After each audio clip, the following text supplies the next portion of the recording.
Kita masih bersama dengan Teteh yang baik hati, yang selalu dirindukan pelukannya sama teman-teman pada saat acara-acara offline. Masya Allah, Masya Tapi Allah. emang jarang lah ya, coach bukan apa, jarang Bukan coach Ndra. pembicara itu yang melukin satu-satu peserta itu jarang sih selama ini ya. Sejauh ini aku ikut beberapa kelas gitu, jarang yang kayak gitu dan itu salah satu hal yang mungkin apa ya jadi teladan juga sih Teh. Aku pernah di titik itu, Ndra. Oh iya iya iya iya. Aku pernah di titik itu. Jadi aku tahu rasanya. Sangat tahu rasanya jadi mereka. Jadi teman-teman. Jadi pada saat mereka datang dengan effort mereka dari mana, apa yang mesti Iya kita sih. bilang untuk bilang Betul. terima kasih sama Oh iya mereka? bener Teh, bener Teh. Aku nggak bisa bilang terima kasih, aku hanya bilang makasihnya pakai peluk gitu loh. Karena aku bisa merasakan itu, mereka datang dengan membawa asa, membawa harapan gitu. Iya iya. Oh iya Teh. eh aku tuh kan udah lama ya sebenarnya pengen punya ide untuk bikin satu kegiatan semacam kayak Abundant Revolution Bootcamp gitu. Oke. Tapi aku ingin eh fokus ke teman-teman yang masih muda. Oke. Maksudnya tuh ya 22 tahun ke bawah misalnya. Mahasiswa, adik-adik SMA. Oke. Itu menurutku sangat penting sekali ketika kemudian anak-anak seusia itu dikenalkan yang namanya kesadaran. Iya. Dikenalkan yang namanya manifestasi based on pikiran, based on rasa, dan hal-hal lain yang selama ini dipelajari di Badan Revolution yang materinya tidak terlalu berat, Iya. dengan harga terjangkau dan di tempat yang Enak. dingin, sejuk, kalau perlu di tengah hutan gitu Iya, ya. iya, betul. Aduh, Seru. Di gini-gini. mana tuh Yandra? Batu. Di mana dia? Aku sudah ada Malang. gambaran sih, di Batu udah ada gambaran Batu. sih. Betul. Coba nanti konkretnya seperti apa, nanti kita akan info ke sahabat semuanya ya. Tapi gini, itu nanti next lah ya kita bahas. Tapi bicara tentang anak muda Teh, pasti tidak akan pernah lepas dari yang namanya mimpi, Yes. dari yang namanya tujuan. Ibarat memegang panah, katanya panahlah sang rembulan, minimal kalau meleset masih nyangkut bintang-bintangnya kan gitu ya. Iya, betul. Nah, tapi yang jadi persoalan terkadang saat kemudian kita menggenggam mimpi, kita punya mimpi, itu di tengah perjalanan tuh banyak loh orang-orang yang hadir sebagai pencuri cita-cita kita gitu, pencuri mimpi kita, dan terkadang mereka tuh lahir dari orang-orang terdekat kita. Betul. Nah, anak-anak muda harus paham hal ini kan. Nah, eh kalau dari pengalaman Teteh sendiri nih, dari circle persahabatan atau dari pengalaman hidupnya sendiri gitu, biasanya yang paling mudah mencuri fokus kita pada mimpi itu apa Teh? Ya, yang paling banyak mencuri fokus kita dalam cita-cita besar dan mimpi, memang tanpa dipungkiri ring satu kita sendiri sih Mas Hendra. Honestly ring satu kita sendiri. Pola asuh dari kedua orang tuanya yang kadang mungkin juga mereka juga nggak tahu Mas, membawa bagasi emosi masing-masing kan, membawa lapisan endapan emosi masing-masing. Aku mau cerita sedikit boleh? Dari pengalaman menemani teman-teman di kelas private nih, ada seorang ibu yang bercerita, ketika materi udah tersampaikan bab 1, bab 2, bab 3, lalu orang tuanya rilis. Lalu dia mulai berpikir, aduh Teh Feby, aku mulai berpikir, ini anak aku pasti punya lapisan endapan emosi juga dong. Ketika aku mengalami kayak gini, flashback ke masa lalu, akarnya diselesain, oh berarti anak aku juga punya dong Teh. Ya Allah Teh Feby, aku tuh selalu berantem di depan anak. Papahnya selalu juga menyalahkan aku depan anak. Atau ada di peristiwa lain, seorang ibu menerima KDART, anaknya menyaksikan kekerasan itu, kemarahan itu. Atau kedua orang tuanya ini memang harus pisah, tapi nggak diurus sama ibunya, nggak diurus sama bapaknya, diurus sama tantenya. Anak ini merasa, aku juga hidup kayak gini, mau punya cita-cita sebesar apa orang aku udah hancur begini kok. Nah itu aku mendengar sendiri Mas Hendra. Dari cerita-cerita seorang ibu, kadang seorang bapak, bahkan ada mungkin lebih dari 20 orang Mas Hendra, peserta yang memang masih di 22 tahun ke bawah. Si anak-anaknya ini aku benar-benar mendengar langsung mereka. Ada kasus yang si anak ini mau bunuh diri. Kenapa mau bunuh diri? Kenapa ya? Aku kok beda ya sama yang lain. Mama papaku cerai, kenapa mereka utuh? Kenapa ya mama papaku cerai, mereka tidak saling sayang, kenapa orang tua yang lain saling sayang? Ada endapan di sini, pada saat si anak itu melihat bapak ibunya berantem, main lempar-lemparan barang, nggak sadar bapaknya ngelempar aqua juga tuh ke si anak. Anak itu perempuan gitu. Nah, dari situ luka itu tersimpan, walaupun ada permakluman di titik dia yang sekarang. Di sini akhirnya aku terpikir, aduh Mas Hendra, ini kayaknya kita harus tidak hanya mempersembahkan materi indah ini kepada sang ibu, sang bapak, tapi juga sama anak-anak ini, karena ini kok udah dalam fase yang anak ini lebih banyak diem, lebih banyak mengurung diri di rumah, sementara orang tuanya pun nggak tahu harus berbuat apa, harus diapain ini anak. Jadi orang tuanya pun kayak udah nyerah gitu. Sampai ada pengalaman anaknya yang umur masih 20-an Mas Hendra. Dia udah bipolar, Mas. Karena udah terlampau dalam. Ada lagi seorang anak yang menyaksikan semua trauma-trauma itu karena ibu bapaknya juga memang belum mengerti tentang kesadaran kan saat itu. Ngertinya baru di tahap sekarang. Itu mengalami satu fase di mana anak itu udah seks bebas dari dia SMP, Mas. Lalu ada lagi kasus yang lain udah narkoba juga. Dan udah mukulin pasangannya gitu. Dan udah di satu titik, udahlah tante Feby, udahlah tante, hidup aku udah hancur-hancuran kok. Lalu aku bilang sama dia, no.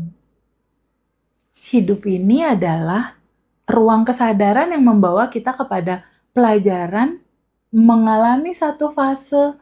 Apa yang kamu lewati, ini adalah perjalanan menuju kesadaran yang indah. Aku bilang begitu sama anak itu. Jangan ngejudge diri kamu sendiri, sayang, aku bilang. Jangan labeling diri kamu sendiri, karena perjalanan kamu masih panjang. Terus aku bilang gini, kamu tahu nggak, orang-orang hebat, akhirnya aku ngasih contoh nih Mas, orang-orang hebat, mau itu Steve Jobs kayak, atau Warren Buffett kayak, atau misalnya Elon Musk, atau everything, siapapun itu, mereka punya cerita buram di masa hidup mereka. Semua orang punya kisah kelam. Begitu juga kamu, aku bilang gitu. Jangan hukum dirimu terlalu keras. Ya aku sampai nangis loh, ajarnya waktu itu. Karena akhirnya aku mikir, aduh Mas Hendra, ini kayaknya kita harus buka kelas buat anak-anak, sweeping ke sekolah-sekolah, boleh deh gitu. Atau ke mahasiswa-mahasiswa. Karena ternyata ini dari ring satu mereka sendiri. Ring satu mereka itu siapa? Ayah ibu mereka, kakek nenek mereka, tante om mereka, kakak-kakak mereka. Lingkungan ring satu mereka. Iya.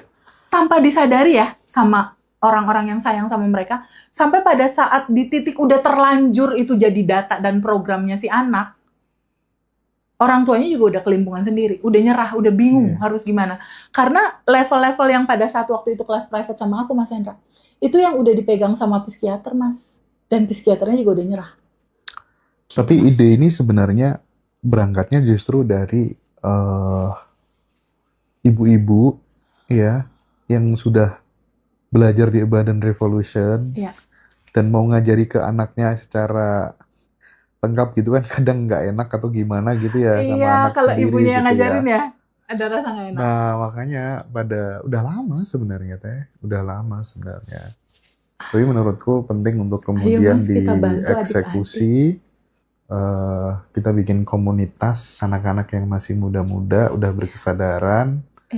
Karena bagaimanapun juga kalau dari versi aku versi aku secara pribadi ya, salah satu hal yang bikin aku berubah itu juga karena pergaulan gitu, dari pertemanan gitu. Aku berada di satu komunitas, lingkungan gitu ya, kita tidur bareng bersama, dan itu semuanya kita disatukan oleh sebuah mimpi yang sama gitu ibaratnya gitu ya. Oke. Tiap malam diajak tahajud, Oke. dikasih motivasi supaya kemudian hidupnya berubah, bisa memutus penderitaan keluarga, bisa Betul. melunasi penderitaan orang tua. Jadi Betul.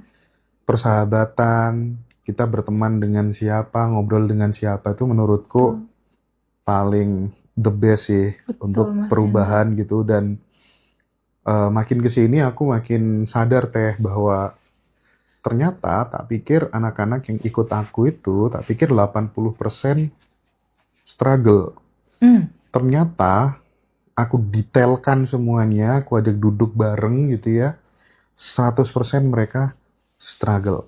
Oke. Entah yang bapaknya nggak ada, ibunya nggak ada, Oke. perceraian, Oke. atau kemudian mereka ayah ibunya masih utuh, tapi benar-benar dia menjadi pemutus rantai hutang di keluarga dan lain sebagainya gitu. Ada yang disiksa, dipukulin sama ayahnya dari kecil, dan itu semuanya berefek. Yes. Nah, makanya nanti penting bagi kita untuk menyentuh kesadaran adik-adik yang masih muda-muda, SMA, mahasiswa begitu. Iya, betul Nah, Mas Hendra. Sejauh mana kemudian Teteh melihat untuk merealisasikan sebuah impian yang besar itu kan butuh yang namanya disiplin kecil setiap hari. Betul, habit. Nah, Ya. Bagaimana kemudian melihat hal ini sekaligus memberikan pesan buat adik-adik kita punya mimpi yang tinggi, tapi kalau dia melakukan sesuatu yang dilakukan teman-teman pada umumnya kan ya nggak bisa. Harus melakukan sesuatu yang nggak dilakukan oleh teman-teman yang lainnya. Di luar kebiasaan. Nah, betul. Gimana tuh Teh? Betul Mas Hendra. Jadi gini, perjalanan tentang kesadaran, perjalanan tentang perubahan mindset itu nggak bisa tanpa adanya disiplin perubahan hari-hari mereka. Gitu. Itu betul-betul sangat nggak bisa. Kenapa? Karena tubuh ini merekam, Mas. Jadi tubuh kita ini, dia lautan informasi. Jadi apapun yang dilakukan setiap hari dia merekam. Pada saat dia rekaman itulah yang jadi identitas dirinya. Itu sebabnya penting, gak hanya sekedar di mindset doang, tapi di perilaku, di bahasa tubuh, di behaviornya dia, di siklus habitnya dia. Itu penting sekali. Nah, yang penting untuk kita tularkan ke adik-adik kita, itu gini Mas, perenungannya gini. Hampir 25% yang ikut kelas kita, itu adalah masalah relationship yang gagal. 25% kurang lebih ya. Perceraian. Ya.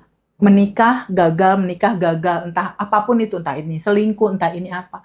Tapi itu nyaris polanya sama. Seperti yang selalu aku bilang, your daddy become your husband. Endapan emosi yang kamu kesel sama ayahmu, ayah kamu males, ayah kamu galak, ayah kamu nggak sabaran, ayah kamu emosian, dia melihat itu. 5 panca indera si anak merekam itu, Mas. Lalu jadi data di tubuh dia. Dia jadi program di tubuh dia. Data ini menyala di bawah sadar karena si anak belum tahu cara rilis. Dia menyala di bawah sadar. Rasa-rasa kecewa terhadap ayahnya, kecewa terhadap sikapnya, perilakunya, dan lain-lain. Inilah yang mengundang, Mas, jodoh dia di masa depan. Dan itu hampir nyaris 80% lebih. Pada saat kita ulik nih, Mas, di kelas private itu kan one on one ya. Aku kasih dia 1 jam, Mas, buat cerita. Oke. Nah, di situ mulai dia tahu, pas aku kan bikin peta, Mas. Peta realita, endapan emosi, apa, sama akarnya di mana. Pas dilihat polanya, kita loncat dulu ke masa kecil. Ada yang belum diterima dan belum dilepas belum. Kok ini menimbulkan realita di sini, kata aku. Pas dia cek, lah, Teh Febi, ini kan papaku. Papaku suka marah-marah. Papaku selingkuh. Papaku nggak jujur. Kok ini semua ada di suamiku? Gitu loh, Mas. Nah, atas dasar itu, anak-anak yang umur 20 tahun, 25 tahun, kan itu waktunya dia mau mencari jodoh, Mas. Yeah. Gimana caranya dia mengetahui ini lebih dini, dia beresin dalemannya. Karena kan di hukum semesta yang kita ceritakan kan, semesta seperti cermin.